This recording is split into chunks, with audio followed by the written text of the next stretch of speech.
Okay, guys, now we're going to start on chapter 14 on page 523. As always, it's going to be, your responsibility to read the chapter entirely, as well as any procedures and study the figures that are in this chapter, the medical terminology, and the case study reviews. I'm going to be going over the bits and pieces of the chapter that you're going to need for taking notes and to help you study for homework and answering questions. But as always, it's your responsibility to read the chapter completely. Introduction to Radiology. Radiology is the branch of medicine that deals with the use of radiation and other imaging techniques such as ultrasound, computed tomography, CT scans, magnetic resonance imaging, MRI, and nuclear medicine in the diagnosis and treatment of disease. Please highlight that a radiologist is a physician who specializes in the diagnosis and treatment of disease using radiation and other imaging techniques. Also highlight that Wilhelm Conrad Röntgen, a German physicist, discovered X-rays on November 8, 1895. In the next paragraph, I want you to highlight where it says a radiograph is a term used for the permanent image produced by X-rays and recorded on a radiosensitive receptor device, such as radiographic film or a digital device. For conventional radiology, please highlight that X-rays can be taken using the conventional film method or digitally using a computer. For digital radiology, you need to highlight that images can be taken and viewed immediately and then sent electronically to a network of computers. In the next paragraph, go ahead and highlight that higher quality images and the ability to manipulate the images, for example, enhance and enlarge the image and transfer them electronically, are important benefits of digital radiology.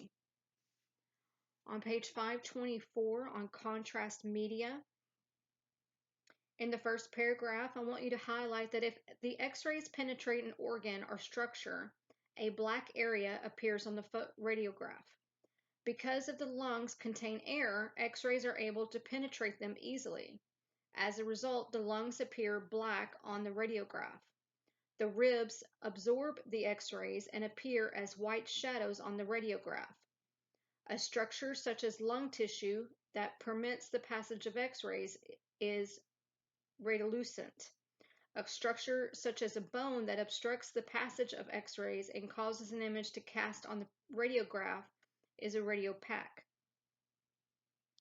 In the next paragraph, I want you to highlight where it says a contrast medium, also known as a contrast agent, must be used to make a particular structure visible on the radiograph.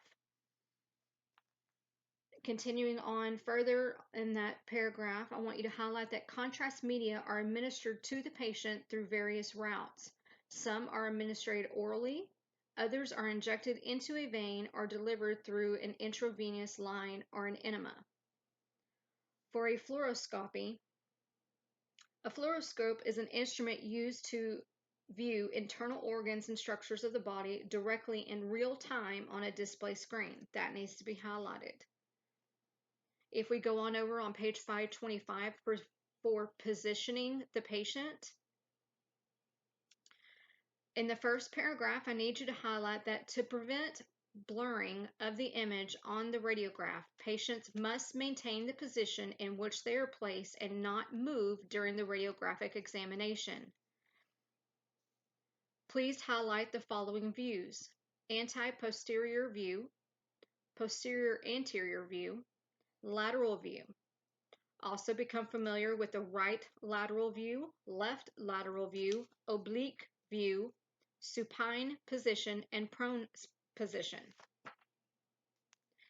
On page 526 for a mammography, highlight that a mammography is a radiographic examination of the breast used to detect many forms of breast disease, such as benign breast masses, breast calcifications, fibrocystic breast disease, and particularly breast cancer.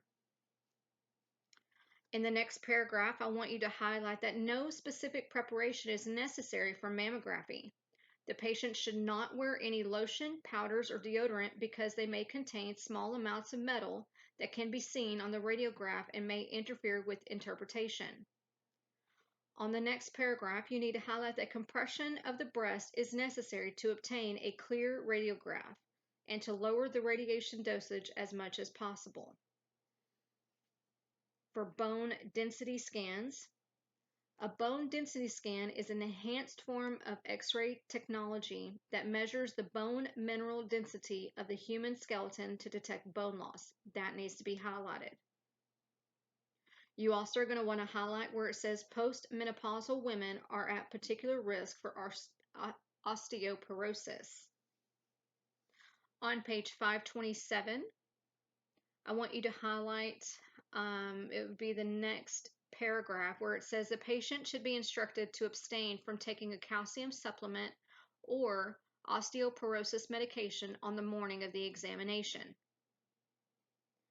For gastrointestinal series, an upper GI or UGI, highlight that it's an examination of the upper digestive tract using fluoroscopy and radiography.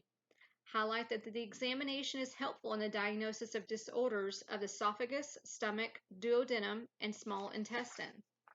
The gastroesophageal reflux disease, GERD, hiatal hernia, a peptic ulcer, benign and malignant tumors.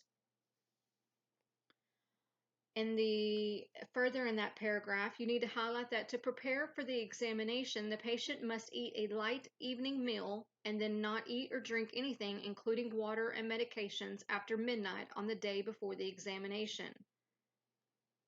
If we go down 2 more paragraphs, I want you to highlight that as the patient swallows the barium mixture, the radiologist observes its passage down the esophagus and into the stomach and duodenum with fluoroscopy. Also highlight that radiographs are taken periodically during the examination to allow a detailed study of the upper GI tract and to provide a permanent record. The patient's position is changed at various times so that the upper digestive tract can be visualized from different profiles. The next paragraph, I want you to highlight that the medical assistant should explain to the patient that the barium suspension will appear in the stool for 1 to 3 days following the procedure and will cause the stool to have a whitish color. For a lower gastrointestinal radiography, please highlight that a lower GI involves filling the colon with a barium sulfate mixture with a catheter tube inserted into the rectum through the anus. Also highlight that a lower GI assists in diagnosis of disorders of the colon, such as polyps, cancerous tumors, diverticulosis, and the extent of the inflammatory bowel disease. For example, ulcerative colitis and Crohn's disease. The colon must be thoroughly cleaned in advance to remove gas and fecal material. Highlight that gas has a certain degree of density and shows up as confusing shadows on the radiograph. On page 529, please highlight that instructions for cleansing the colon may vary from one medical office to another, but in general, the patient is instructed to consume only clear liquids the day before the examination, such as water, plain coffee and tea, clear broth, and strained fruit juice. A laxative should be taken on the day before the scheduled examination. Also highlight that the patient should not drink anything except water after midnight on the day before the examination. For a double contrast barium enema radiographic study, please highlight that it's similar to a lower GI study. However, in addition to the barium, it also employs the use of air that is inserted into the colon through the same catheter as the barium. For an intravenous pyelography, an IVP, please highlight that it's a radiograph of the kidneys, ureters, and bladder. An IVP is used to assist in the diagnosis of kidney stones, blockage, or narrowing of the urinary tract, and growths within or near the urinary system. On page 530 in the first paragraph, please also highlight that unless the patient is allergic to iodine, a contrast medium consisting of iodine is used and is administered intravenously to the patient. If we go on over to the ultrasonography, please highlight it's also called an ultrasound. If we go down a few paragraphs, I want you to highlight where it says it shows movement allows continuous viewing of a structure, uses sound waves rather than radiation, and is less expensive than other imaging procedures. Also highlight that ultrasound does have some minor limitations. Because sound waves are unable to penetrate bone and air or gas-filled cavities such as the lungs, stomach, and intestines, ultrasound cannot be used in the evaluation of these structures. In the next paragraph, you need to highlight that the size, shape, and consistency of the image are displayed on a video display screen. This image is known as a sonogram. On the other side on page 531 at the top, you need to highlight that an obstetric ultrasound is most frequently used to determine the gestational age of a fetus and to confirm the due date, to detect congenital abnormalities, ectopic pregnancies, and multiple pregnancies, and to determine the fetus's position and size late in pregnancy. For the Doppler ultrasound, please highlight that it's a special application of ultrasound. It measures the direction and speed of blood as it flows through blood vessels, such as major arteries and veins in the abdomen, arms, legs, and neck. On page 532, for a computed tomography, also known as a CT scan, please highlight that it's an advanced radiographic examination that uses only a minimal amount of radiation. Also highlight that a CT scan allows the radiologist to view bones and organs of the head and body in fine detail and has been used most successfully in diagnostic studies of the brain, abdomen, and pelvis. Couple paragraphs down, please highlight that during the scan, 2 examinations are often performed. The first examination is a plain scan, and the second is a repeat scan after a contrast medium has been injected through the vein in the arm. For patient preparation, please highlight number 1 and number 3, but I do want you to read 1, 2, 3, and 4, I'm sorry. For your MRI on page 533, please highlight that an MRI assists in the diagnosis of intracranial and spinal lesions and cardiovascular and soft tissue abnormalities, such as herniated disc and joint diseases. MRI allows the examiner to see through bone and view fluid-filled soft tissue in great detail. Highlight that an MRI is a safe and painless procedure in which a strong magnetic field and ordinary radio waves produce computer-processed images of internal body structures. On page 534 for patient preparation, please highlight number 1, 3, and 5. For nuclear medicine, please highlight that nuclear medicine is an advanced diagnostic imaging procedure in which a tiny bit of radioactive material is introduced into the patient. Also highlight that the gamma camera is positioned above or below the scanning table and is able to detect the radiation being given off by the body part that has been targeted by the radiation.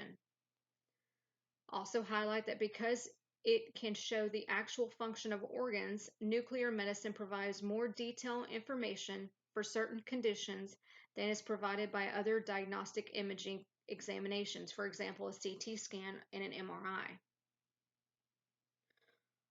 For a nuclear cardiac stress test, highlight that a nuclear cardiac stress test is a diagnostic procedure used to evaluate the cardiovascular health of individuals with known heart disease or individuals at high risk for developing heart disease, particularly coronary artery disease, CAD.